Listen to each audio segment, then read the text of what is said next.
ઉનાળામાં સામાન્ય રીતે ડેરીઓ દૂધ ઘટવાને કારણે, પશુને ઘાસચારો અને પાણીની મુશ્કેલીઓને કારણે વધારતી હોય છે.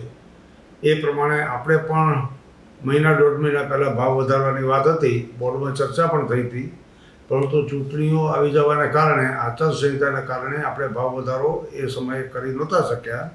પણ આવતી તારીખ 16/5થી 820 રૂપિયા જે ભાવ હતો કિલો ફેટના, એના 830 કરવામાં આવ્યા છે. એટલે દરરોજ લગભગ 3 થી 3.25 લાખનું પેમેન્ટ દૂધ ઉત્પાદકોને વધારે મળશે અને મહિને 1 કરોડ રૂપિયાનું વધારે ચૂકવણું મળશે. એના કારણે દૂધ ઉત્પાદકોને આ ઉનાળાની સિઝનમાં ખૂબ મહત્ત્વપૂર્ણ રહેશે. અને દૂધ જે ઘટી રહ્યું છે ગરમીને કારણે, એને કારણે ઘાસચારો અને પાણીની વ્યવસ્થા પણ ભાવ વધારવાને કારણે કરી શકશે. એટલે દૂધમાં ઘટાડો ના આવે એ માટેના તમામ પ્રયત્નો સરહદ ડેરીએ કર્યા છે. સાથે સાથે દૂધના ભાવ વધારવા છતાં સરહદના ખાણદાણનો ભાવ વધારવામાં નથી આવ્યો. ઉલટાનું મકાઈ ભરડો જે છે, એક બેગના 100 રૂપિયા ઘટાડો કરી અને પશુપાલકોને રાહત થાય તે માટે અને એને વધારાની આવક મળી રહે, સુખી સંપન્ન રહે એવી શુભેચ્છા સાથે પશુપાલકો આ ભાવ વધારાને હાર્દિક રીતે સ્વીકારી લેશે એવી અપેક્ષા.